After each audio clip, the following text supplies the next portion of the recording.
আসসালামু আলাইকুম। চলুন দেখে নেওয়া যাক জাতীয় ডেস্ক থেকে কি থাকছে।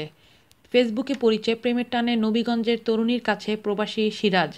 প্রেমের কোনো দেশ কাল পাত্র নেই, এই প্রেমের টানেই সমাজ সংসারের সব প্রতিবন্ধকতাকে অতিক্রম করে প্রেমিক প্রেমিকার মিলনের গল্প নতুন নয় ইতিহাসে। তেমনি এক নজির স্থাপন করলেন হবিগঞ্জ জেলার নবীগঞ্জ উপজেলার ইনাতগঞ্জের বড় পিরোজপুর গ্রামের মৃত মুহিবুদ্দিনের তৃতীয় মেয়ে বাক প্রতিবন্ধী ফাবিহা খানম পান্না ও লন্ডন প্রবাসী বাক প্রতিবন্ধী সিরাজ আহমেদ। সামাজিক যোগাযোগ মাধ্যমে ফেসবুকের সূত্রে পরিচয় তাদের। পরিচয় থেকে বন্ধুত্ব, প্রেম, তারপর বাংলাদেশ আর লন্ডন দূরত্ব ঘুচিয়ে এই যুগল এখন পরিণয়ে আবদ্ধ হওয়ার পথে। সিরাজ মৌলভীবাজার সদর উপজেলার একাটুনা ইউনিয়নের উলাইয়াল গ্রামের মৃত হাজীর মোখলেছুর রহমানের ছেলে। আগামী ২১শে এপ্রিল তাদের বিবাহর দিন ধার্য করা হয়েছে।